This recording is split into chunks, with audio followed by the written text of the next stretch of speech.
Pasa a vosotros, hermanos. Ocupen su lugar, por favor.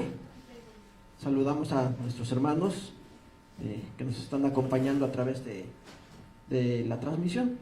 Nos da gusto, ¿verdad?, que sigan con nosotros en este día de reposo. Vamos a abrir nuestra Biblia en Isaías capítulo 2. Si alguien quiere darle lectura, Isaías capítulo 2, del verso 10 al 17.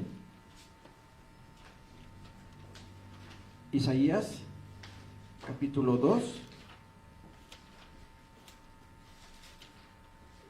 del verso 10 al verso 17.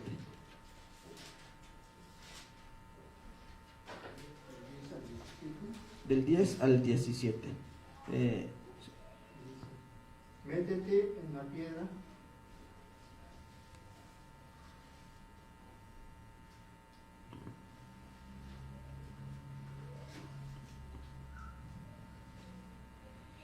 Métete en la piedra, escóndete en el polvo, de la presencia espantosa de Yahvé y del resplandor de su majestad. La altivez de los ojos del hombre será abatida, y la soberbia de los hombres será humillada. Y Yahvé solo será ensalzado en aquel día, porque día de Yahvé de los ejércitos vendrá sobre todo soberbio y altivo, y sobre todo ensalzado, y será abatido. Y sobre todos los cedros del Líbano, altos y sublimes, y sobre todos los alcornoques de Basán, y sobre todos los montes altos, y sobre todos los collados levantados, y sobre toda torre alta, y sobre todo muro fuerte, y sobre todas las naves de Tarsís, y sobre todas las pinturas preciadas. Y la altivez del hombre será abatida, y la soberbia de los hombres será humillada, y solo Yahvé será ensalzado en aquel día. Amén. Amén. Sabemos que siempre han existido personas, como dice aquí, altivas, soberbias, ¿verdad? Personas que tal vez por tener algún logro material, alguna posición económica, riquezas, se llenan de soberbia. Se llenan de soberbia, piensan que todo lo han hecho por su inteligencia, por su fuerza, por sí mismos, ¿verdad? Personas que siempre se han llenado de soberbia, pero dice aquí que la altivez de los ojos del hombre será abatida. Esa soberbia que tiene la gente, pues, algún día se va a terminar. ¿Pero por qué? Porque Dios así lo hará, ¿verdad? Sabemos que también en el libro de los Proverbios dice que es cosa, que no le agrada a Dios, precisamente esto que menciona aquí, la altivez de los ojos, el querer siempre menospreciar a los demás, querer siempre sentirse superior a todos los demás. ¿Pero por qué lo hace de esa manera la gente? Pues aquí nos menciona, ¿verdad?, algunas cosas. Dice en el verso 13: y sobre todo los cedros del Líbano, altos y sublimes, y sobre todos los alcornoques de Basán, y sobre todos los montes altos, y sobre todos los collados levantados, sobre toda torre alta, y sobre todo muro fuerte, sobre todas las aves de Tarsís, y sobre todas pinturas preciadas. ¿Qué es lo que está, o de qué está hablando aquí el profeta Isaías? Cuando habla, por ejemplo, de los cedros del Líbano. ¿Cómo es el cedro del Líbano? Bueno, se dice que son árboles muy altos. Su madera se usa para trabajos de carpintería, pero ornamentales. Es decir, es una madera muy fina. Nos habla aquí de pinturas, ¿verdad? Dice aquí, sobre todas las pinturas preciadas.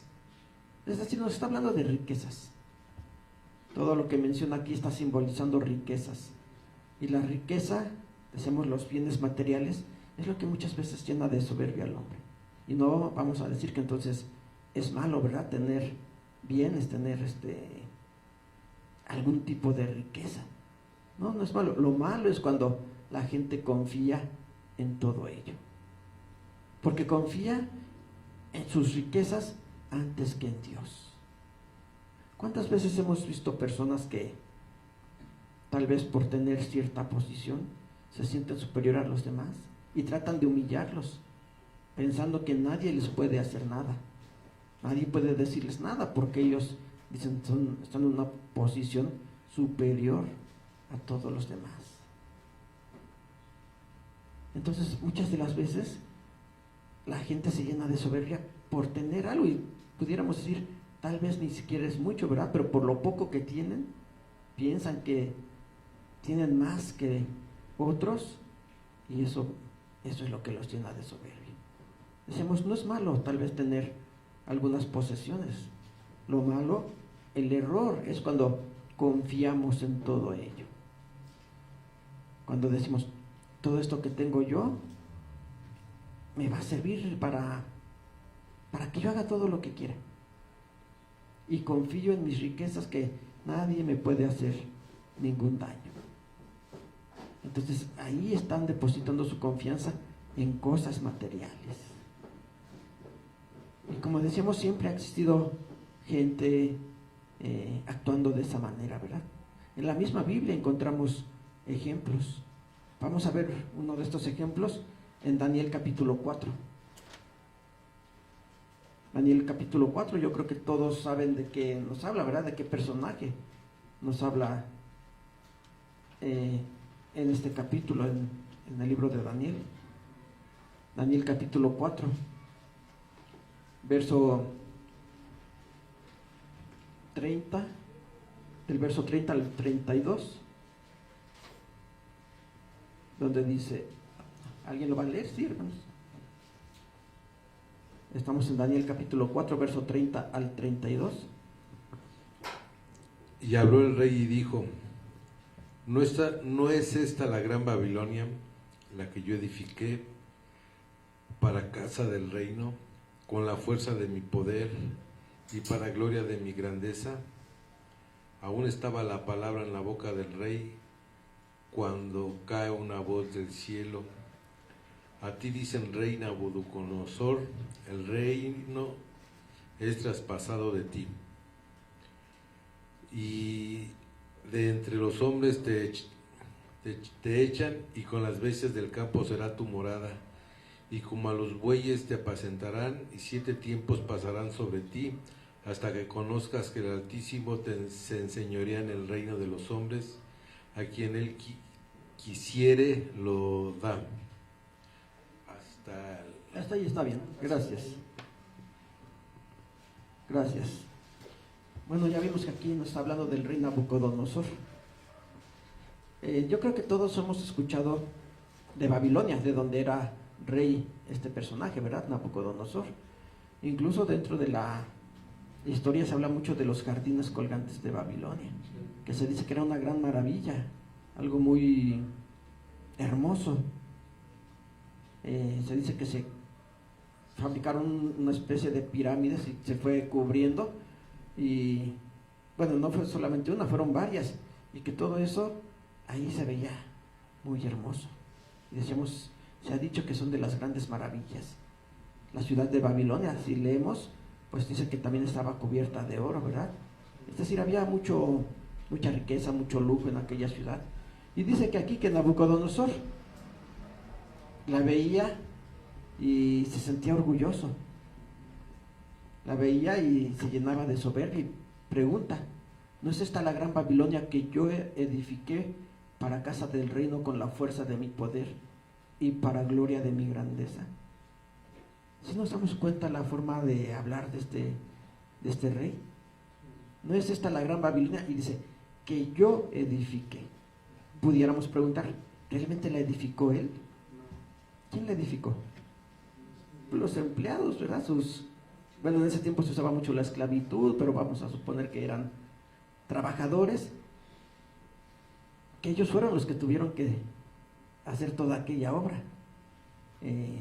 Personas que tuvieron que planear, que hacer tomar medidas, hacer cálculos para que todo aquello quedara bien. Y aparte los trabajadores, que eran los que realizaban el trabajo, los que seguramente como se dice, de sol a sol tenían que estar trabajando, y hasta que quedó concluido. Pero dice Nabucodonosor: esta es la gran Babilonia que yo edifiqué. Él ordenó, él mandó, pero pudiéramos decir que realmente quienes la construyeron fueron otras personas, pero decíamos, esta es la soberbia, ¿verdad?, que está mostrando, porque sigue diciendo, ¿para qué lo hizo? Dice, no, esta es la gran Babilonia que yo edifiqué para casa del reino, con la fuerza de mi poder y para gloria de mi grandeza. Con la fuerza de mi poder. Bueno, sí tenía poder, ¿verdad? Era el rey y tuvo el poder para ordenar que se construyera aquella ciudad, pero tenía un propósito, y dice que es para gloria de mi grandeza. Lo hizo para satisfacer su vanidad, su soberbia, para que la gente, cuando viera aquella ciudad, todos dijeran, esto es lo que hizo Nabucodonosor, aquel gran rey. Eso era lo que tenía en mente este hombre. Y sí, decimos, la historia lo dice, Babilonia era una ciudad muy, muy lujosa, llena de riqueza. Pero decíamos, todo eso era únicamente por la soberbia de un hombre, en este caso del rey, de Nabucodonosor. ¿Y qué pasó con él? Lo leyó aquí nuestro hermano, ¿verdad? En el verso 31. Aún estaba la palabra en la boca del rey. Él todavía estaba lleno de soberbia, hablando, seguramente observando desde un lugar, y decía, mira, todo esto es lo que yo he construido. Estaría solo, o se lo estaría mostrando a alguien más, ¿verdad? Esta es la grande Babilonia que yo construí. Todavía estaba la palabra en su boca, todavía no terminaba de hablar.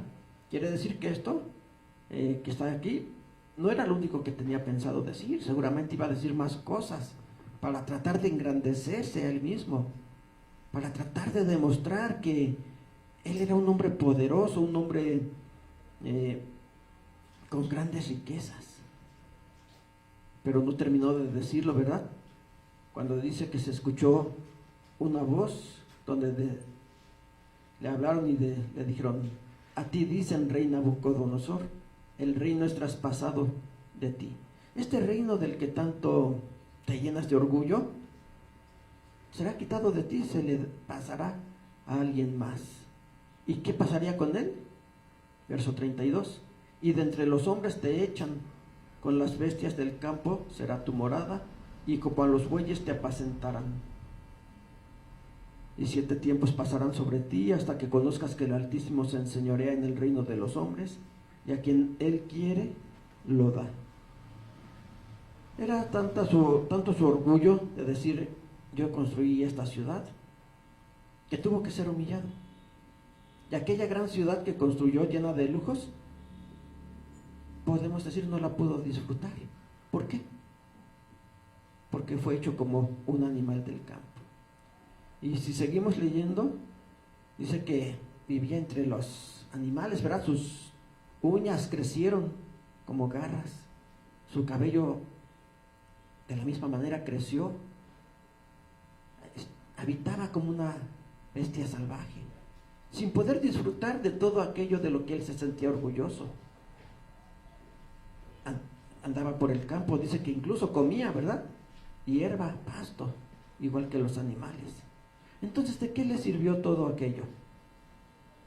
¿De qué le sirvió haber mandado construir aquella ciudad tan hermosa? Podemos decir, no le sirvió de nada, porque no la pudo disfrutar. Vivía como una bestia. ¿Para qué? Bueno, porque dice al final del verso 32, ¿verdad? Hasta que conozcas que el Altísimo se enseñorea en el reino de los hombres, y a quien Él quiere, lo da. tenía que reconocer que si tenía algo, no era por él, sino porque Dios se lo había concedido. Si tenía algo, él decía, es por la fuerza de mi poder. Pero no, o bueno, sí podemos decir, ay, la gente trabaja porque tiene fuerza, tiene energía, ¿verdad? Pero reconocer que ¿quién es el que da aquella energía? Dios. ¿Quién es el que da la inteligencia para poder realizar alguna actividad, alguna obra? Dios, ¿verdad? Pero decíamos, la gente se llena de soberbia y dice, no, yo solo puedo, no necesito de nadie. Yo soy tan inteligente que no necesito de nadie más. Yo tengo tanta fuerza que puedo hacer todo lo que yo quiera y no necesito de nadie. Pero aquí se le dijo a Nabucodonosor, tienes que reconocer que todo lo que tienes es porque Dios te lo ha concedido. Para que de esa manera aprendiera a ser humilde, se quitara aquella soberbia de su corazón. Por eso en el capítulo 2 de Isaías que leíamos, dice que los cedros, las naves de Tarsis, ¿cómo eran las naves de Tarsis? Bueno, esas naves tenían que viajar por el mar Mediterráneo, ¿verdad? Se dice que Tarsis estaba por donde actualmente es España. Por ahí estaba la ciudad de Tarsis. Entonces tenían que viajar por el mar Mediterráneo. En ese mar, si recordamos la historia de Jonás, fue donde él también quiso huir a Tarsis, ¿verdad? Compró un boleto de transporte para huir. ¿Y qué pasó con Jonás? En ese viaje hubo una gran tormenta. Entonces los barcos que menciona aquí, barcos de Tarsis, tenían que ser barcos muy resistentes, tenían que resistir las tormentas que había en aquel mar. Aquí está diciendo que los barcos de Tarsis también serían destruidos, es decir, está hablando de la fortaleza en la cual confía la gente, la fortaleza en la que el hombre deposita toda su confianza. Si tal vez quisiéramos comparar, por ejemplo, los barcos de Tarsis con el arca que construyó Noé, ¿cuál habrá sido más resistente? El arca, porque hubo un diluvio durante 40 días, lluvia, y decimos la lluvia, pero no solamente estaba cayendo el agua, ¿verdad? Seguramente también había vientos, había tormentas, y 40 días soportando todo eso. Un año y 10 días estuvo Noé dentro del arca y resistió. ¿Por qué? Porque Noé lo hizo confiando en Dios, creyendo en Dios. Esas naves, el hombre confiaba en su fortaleza y decía, estas naves no van a poder ser hundidas, resistirán aquellas grandes tempestades. Es decir, aquí está hablando de la fortaleza en la que el hombre confía. Fortaleza vana que en algún momento se va a terminar. Decíamos, habla del cedro del Líbano, que son árboles, decíamos que sus características es que sí, son muy grandes, muy altos, una madera muy fina, maderas preciosas, ¿verdad? Que como decíamos, olorosa, dice también nuestro hermano. Incluso, si leemos, por ejemplo, cuando se construyó el templo en Jerusalén, cuando Salomón lo construyó, se usaron esas maderas porque son, decíamos, maderas muy finas que se usaban como ornamento para hacer figuras ornamentales. Entonces ahí está hablando de riqueza. Todo lo que nos menciona allí el capítulo 2 de Isaías, precisamente está hablando de eso, de las riquezas, de la fortaleza en la cual el hombre confía. Y dice, todo eso tendrá que ser destruido. Vamos a ver Proverbios capítulo 8, verso 10.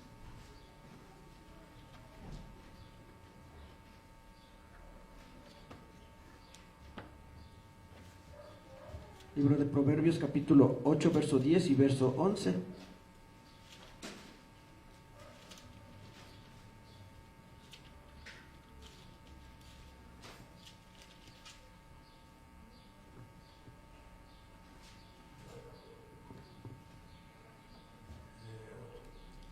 Recibid mi confianza y no plata, y ciencia antes que el oro escogido, porque mejor es la sabiduría que las piedras preciosas, y todas las cosas que se pueden desear no son de comparar con ella.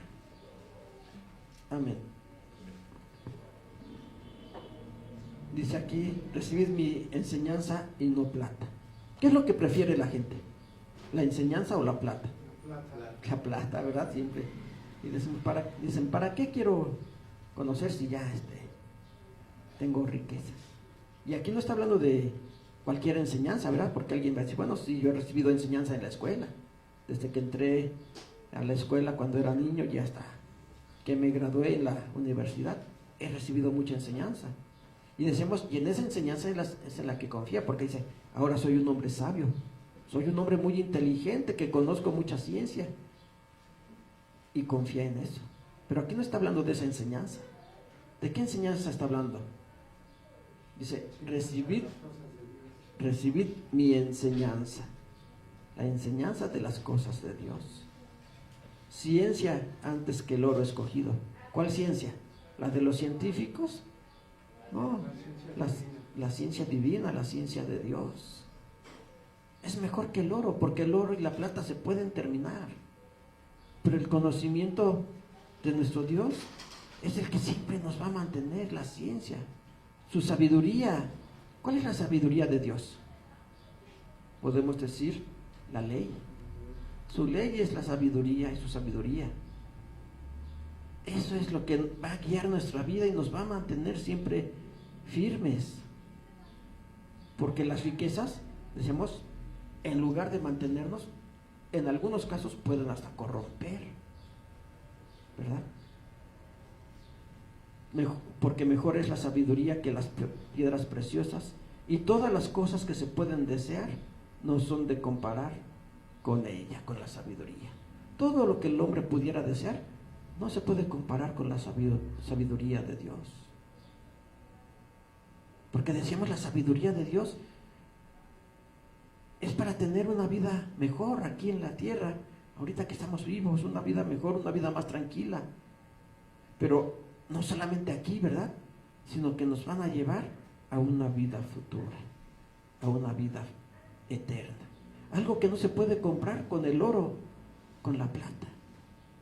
No se podrá comprar todo lo que Dios nos ofrece a través de su palabra.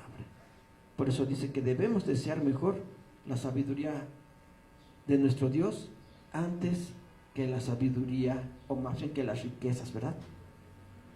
Por muchas riquezas que tenga un hombre, y así lo dijo también nuestro Señor Jesucristo. ¿De qué le sirve al hombre ganar todo el mundo si va a perder su alma?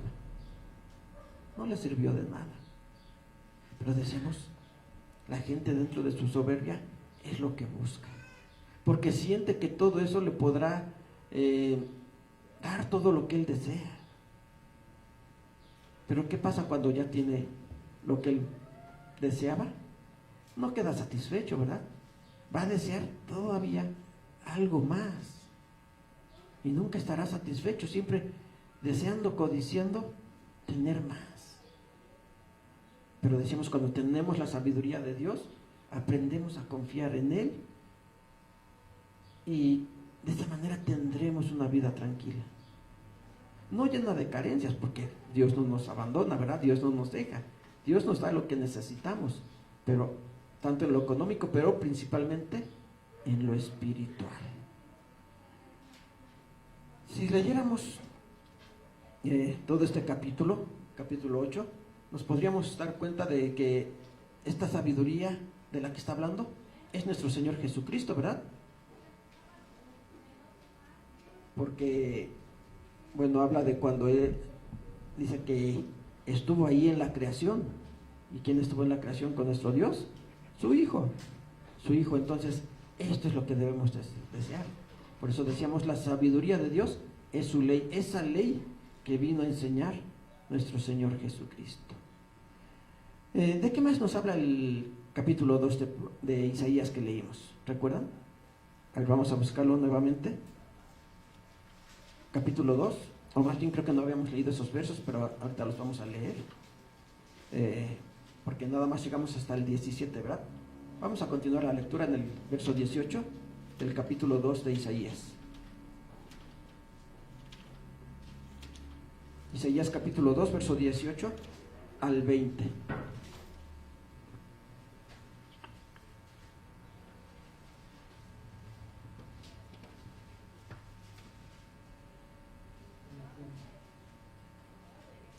Isaías capítulo 2, del verso 18 al verso 20. Y quitará totalmente los ídolos, y meteránse en las cavernas de las peñas y en las aberturas de la tierra, por la presencia espantosa de Yahvé y por el resplandor de su majestad, cuando se levantare él para herir la tierra. Aquel día arrojará el hombre a los topos y murciélagos, sus ídolos de plata y sus ídolos de oro, que le hicieron para que adorase. Amén. Amén. Bueno, veíamos en los primeros versos que leíamos de este capítulo que la gente confía en sus riquezas. Al tener riquezas, al tener fortaleza, dicen que no necesitan de nadie. Algunos piensan de esa manera, pero hay otros que reconocen que necesitan una ayuda. Pero ¿dónde buscan su ayuda? Dice aquí, en los ídolos, ¿verdad? Y quitará totalmente los ídolos. Hay quien quiere reconocer y dice, yo sí necesito que alguien me ayude, pero depositan su confianza en cosas vanas, en los ídolos.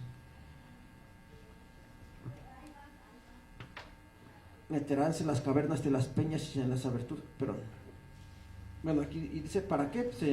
Dice, para esconderse de la presencia espantosa de Jehová y por el resplandor de su majestad. Es decir, al no soportar estar ante la presencia de Dios. ¿Pero por qué no soportarían estar ante la presencia de Dios? Por su forma de actuar, ¿verdad? Sus pensamientos. Porque nosotros podemos decir, sí, estamos ante la presencia de Dios. Sabemos y confiamos que Dios está en estos momentos aquí con nosotros. Pero eso es lo que a mucha gente le asusta, le da temor. ¿Por qué? Decíamos, porque su misma conciencia, ¿verdad?, le hace ver que está mal delante de Él. Entonces, por eso muchas de las veces buscan mejor algún ídolo, alguna imagen. En el verso de 20 leíamos, dice, aquel día arrojará el hombre a los topos y al murciélago, sus ídolos de plata y sus ídolos de oro que le hicieron para que adorase.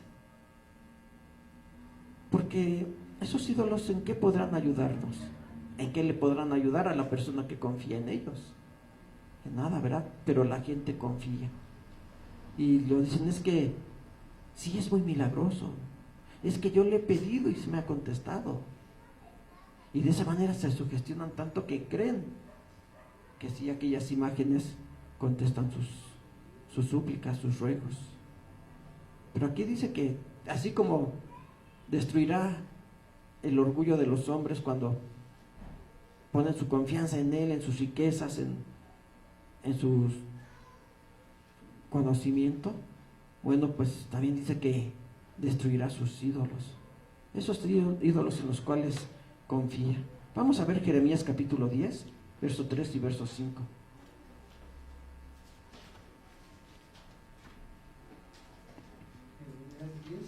Jeremías capítulo 10, verso 3 al verso 5. Porque las ordenanzas de los pueblos son vanidad, porque el leño del monte cortaron, obra de manos de artífice con azuela. Con plata y oro lo engalanan, con clavos y martillo lo afirman, para que no se salga. Como palma lo igualan y no hablan. Son llevados porque no pueden andar. No tengáis temor de ellos, porque ni pueden hacer mal, ni para hacer bien tienen poder. Amén. Bueno, aquí Jeremías nos está describiendo cómo la gente fabrica, ¿verdad?, esos ídolos. ¿Cómo los hace? Dice aquí, leño del monte cortaron, con obra de manos de artífice, con azuela. Sí, van al monte, cortan leños y hacen una escultura, pero no solamente de madera, ¿verdad? Con plata y oro lo engalanan para que se vea más bonito, tal vez pensando que entre más plata, más oro tenga, más valor, o bueno, valor económico sí lo va a tener, pero más valor espiritual, tal vez también lo piensan, ¿verdad?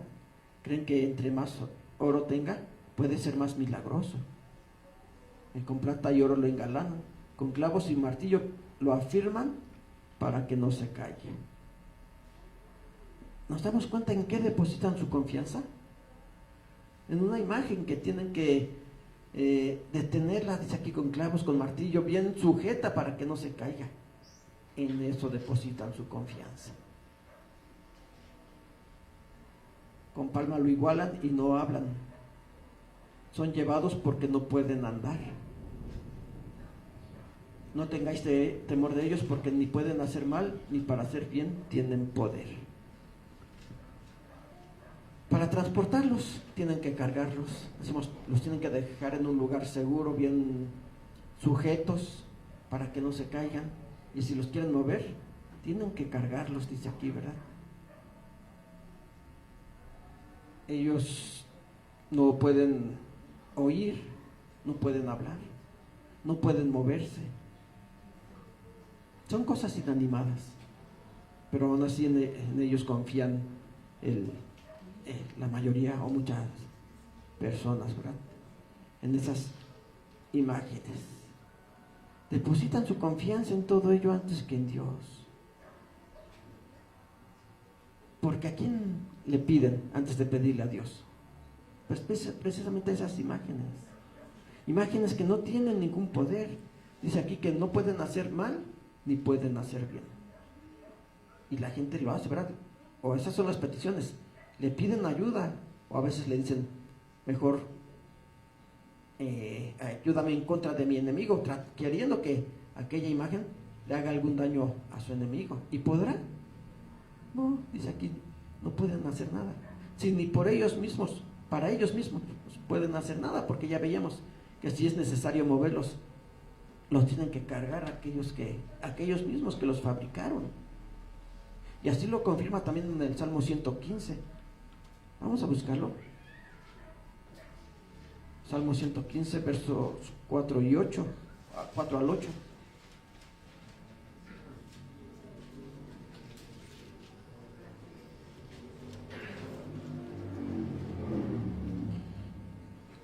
Sus ídolos son plata y oro, obra de manos de hombres. Tienen boca, mas no hablarán. Tienen ojos, mas no verán. Orejas tienen, mas no oirán. Tienen narices, mas no olerán. Manos tienen, mas no palparán. Tienen pies, mas no andarán. No hablarán con su garganta, como ellos son los que hacen. Cualquiera que en ellos confía, oh Israel, confía en Jehová. Hasta ahí, gracias, hermano. Dice, sí, son oro y plata, y por eso se ven muy bonitos, ¿verdad? Y la gente les gusta tenerlos. Porque dicen, tienen un gran valor. Decíamos, sí, económicamente sí tendrán un gran valor, porque son de oro, son de plata. Pero, ¿de qué sirve? Tienen ojos y no ven. No ven las necesidades de aquellos que les piden. Tienen oídos y no oyen. Por más que les pidan, que clamen a ellos, no les van a escuchar. Como en la historia que yo creo que conocemos de Elías, ¿verdad? Que en el monte Carmelo Elías citó a los profetas de Baal y les dijo, construyan un altar para su Dios, ofrézcanle sacrificios. Y así lo hicieron.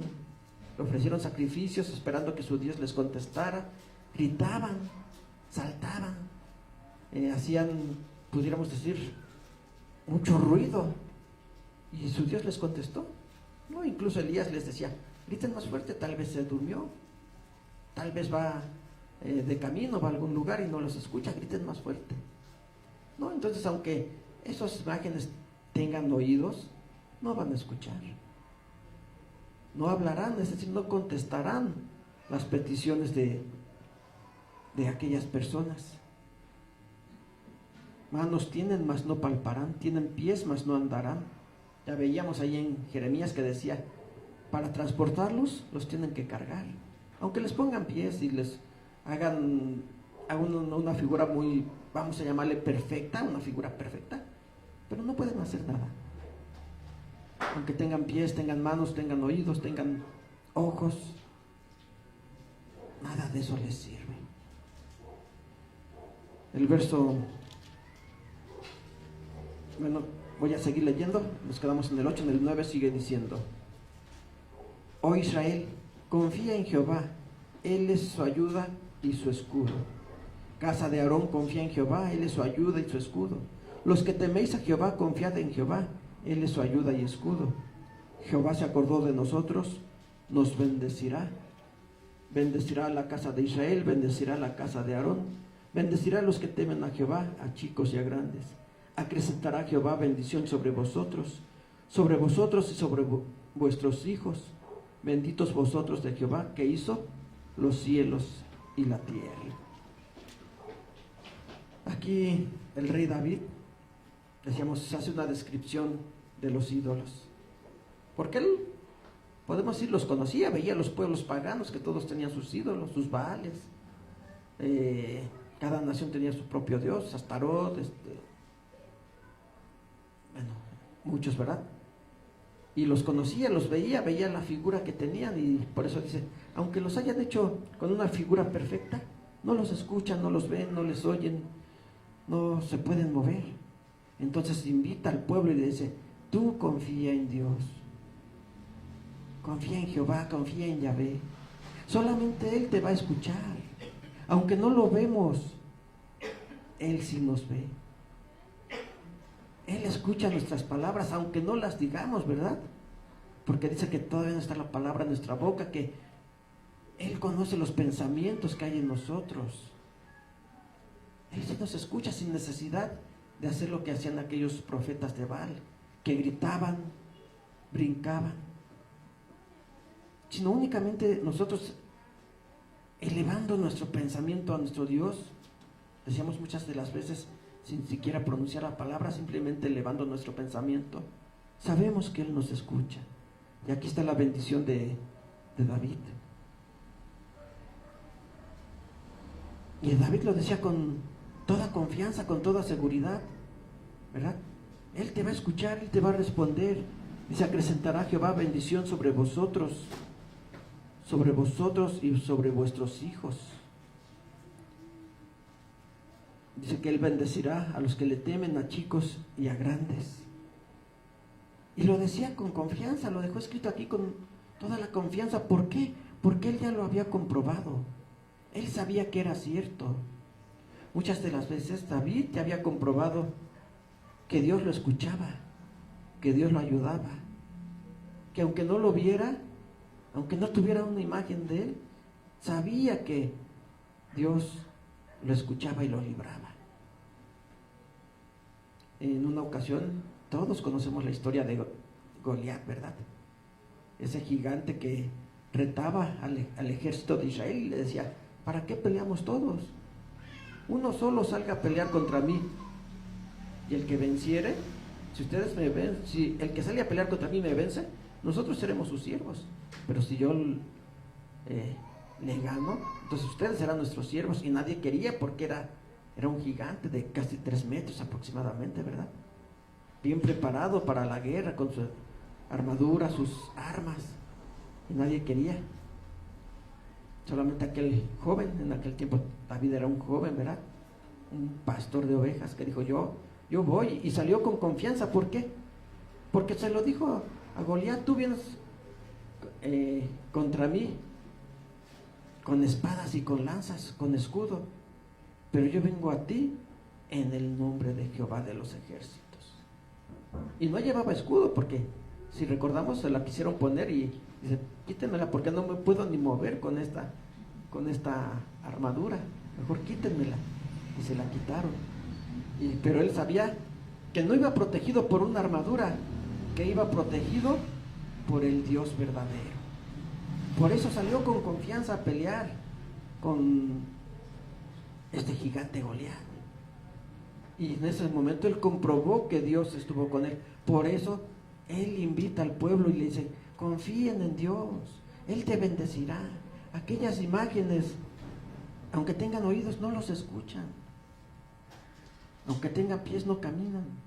Pero Dios, aunque no lo veamos, Él está con nosotros. Y decíamos, lo decía con toda la confianza porque Él ya lo había comprobado.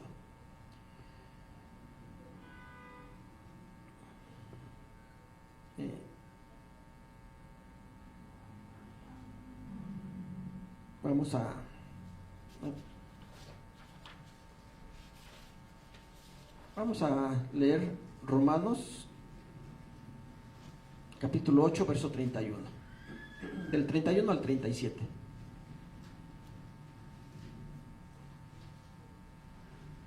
Romanos capítulo 8, verso 31 al 37.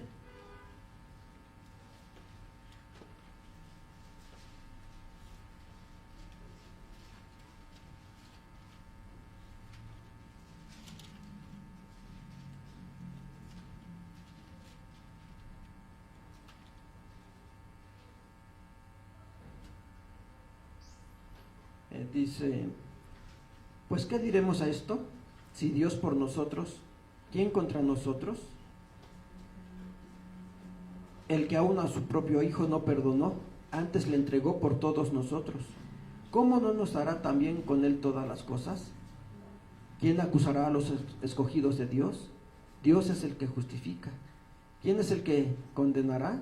Cristo es el que murió, más aún, Él también resucitó, quien además está a la diestra de Dios, el que también intercede por nosotros. ¿Quién nos apartará del amor de Cristo? ¿Tribulación, o angustia, o persecución, o hambre, o desnudez, o peligro, o cuchillo?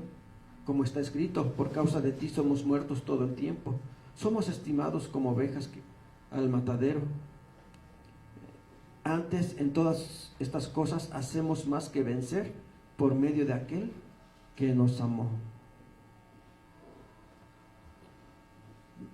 Aquí el apóstol Pablo inicia en el verso 31 con una pregunta, ¿verdad?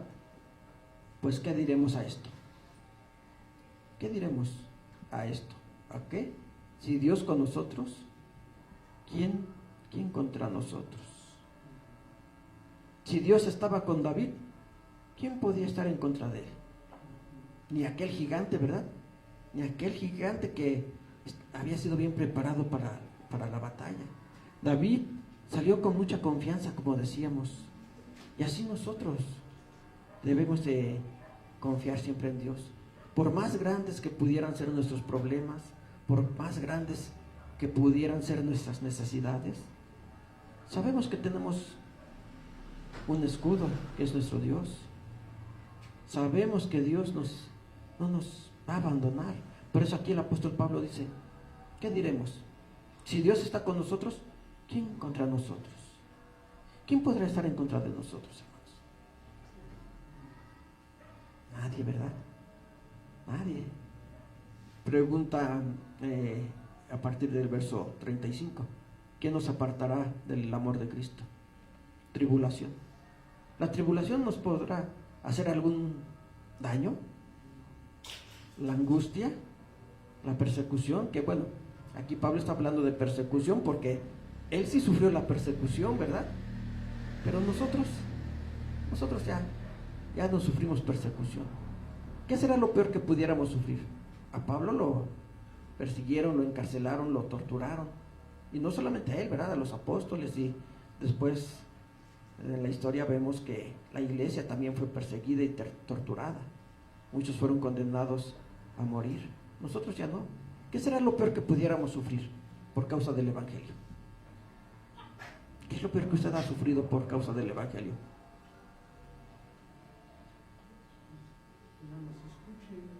A ver, hermano, no le escuché yo tampoco. ¿Dónde quedó el micrófono?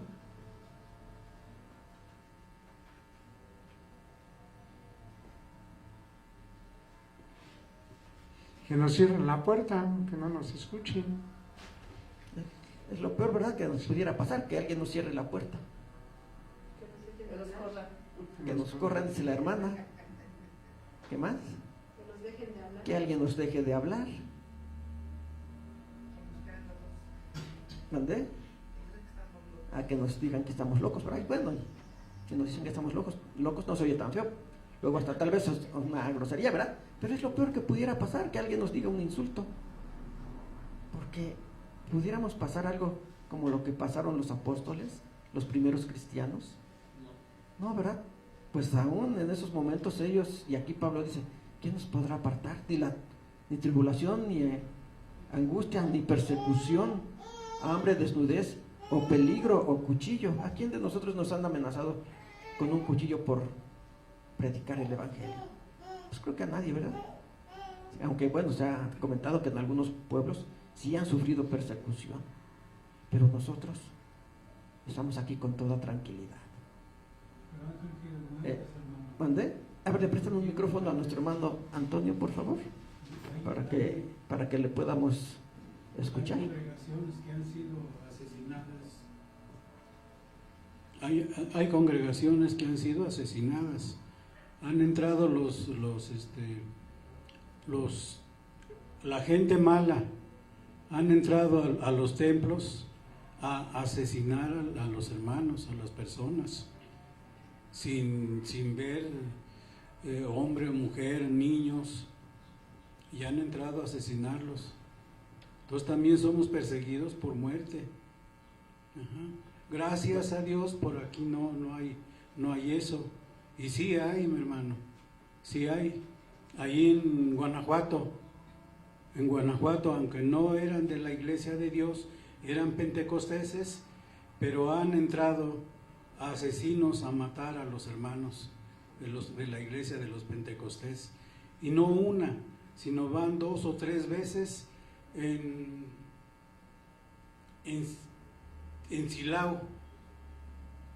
Silao, hermano. Ahí ha habido asesinatos de hermanos de la iglesia pentecostés. Entonces, sí son perseguidos.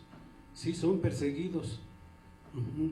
Gracias a Dios aquí no ha habido nada de eso, pero sí.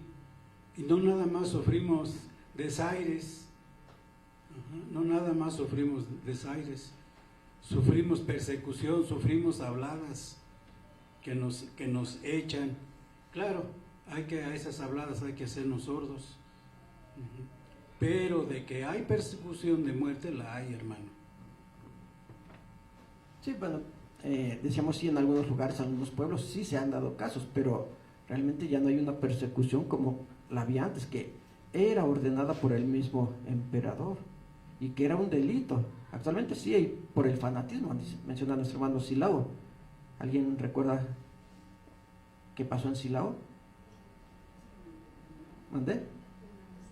No, bueno, hace que a principios del siglo XX más o menos, en Silao, pues es donde se inició lo que se conoce como las guerras cristeras, que los curas incitaron al pueblo para rebelarse en contra del gobierno. Y bueno, ya pues hay diferentes versiones de la historia, ¿verdad? Pero sí, ahí se han dado, ahí sí hay mucho fanatismo en ese respecto. Es donde se iniciaron esas famosas guerras cristeras, porque la iglesia quería seguir manteniendo el control. Recordemos que se hizo la separación, ¿cómo se llama? Benito Juárez se hizo la separación de la iglesia con el Estado, y la iglesia quería seguir manteniendo el control, entonces incitó a los campesinos a rebelarse, y pues sí se inició esa guerra que se conoce precisamente con ese nombre, la guerra cristera. Entonces sí hay mucho fanatismo ahí. Entonces hay regiones donde sí puede haber persecuciones, pero decíamos sí es incitada por el fanatismo, pero ya no son persecuciones como las que vivieron nuestros hermanos al principio de la iglesia, ¿verdad? Que ya era el emperador el que ordenaba y tenían que estarse escondiendo, huir de un lado a otro, porque huían pero llegaban a otro lugar y también los perseguían. Entonces eran situaciones muy complicadas que, como decíamos ahorita, nosotros pues no conocemos. Y lo decía también nuestro hermano Antonio, ¿qué más podemos sufrir? Decía él, habladas, ¿verdad? Decir lo que mencionábamos hace un momento, tal vez insultos, tal vez alguna mala palabra, pero ¿eso nos podrá afectar? No, ¿verdad? En ninguna manera, nada de eso nos podrá apartar, como dice aquí el apóstol Pablo, del amor de Cristo. Por eso en el verso 37 dice: antes en todas estas cosas hacemos más que vencer por medio de aquel que nos amó. Vencemos, somos vencedores en el nombre de nuestro Señor Jesucristo. ¿Por qué? Porque depositamos nuestra confianza en Él, depositamos nuestra fe en Él. Decíamos, nosotros no vamos a depositar nuestra confianza en cosas materiales, no vamos a depositar nuestra confianza en conocimiento, como diríamos llamarle, del mundo, ¿verdad? Que sí es muy bueno ese conocimiento. Gracias a eso ha aumentado o ha mejorado la ciencia en la medicina, y que han ayudado mucho, ¿verdad? Entonces es muy bueno, pero nuestra principal confianza es en Dios. No en ídolos, no en riquezas, no en fortalezas materiales, sino en Dios. Debemos de aprender a confiar en Dios en todo momento, sin importar la situación en la que estemos pasando.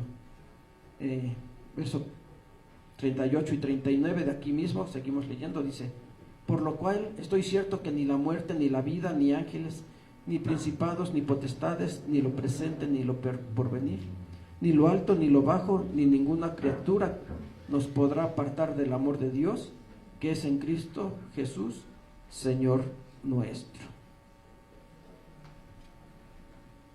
Cuando hemos aprendido, cuando hemos comprendido que solamente en Él podemos obtener todo, nada nos podrá apartar. Pero cuando no confiamos, cuando todavía tenemos dudas, decimos, es que pues yo creo que necesito algo más, ¿verdad? No solamente la iglesia, no solamente la religión, necesito algo más. Y decíamos, por eso muchas de las veces la gente se aparta, porque no confía en que Dios le ayudará en sus necesidades, y busca ayuda por otros lados.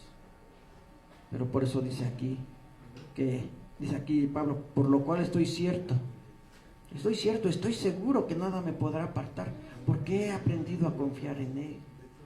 Me he dado cuenta que solamente en Él puedo tener todo. Y así nosotros, hermanos, debemos aprender a confiar en nuestro Dios.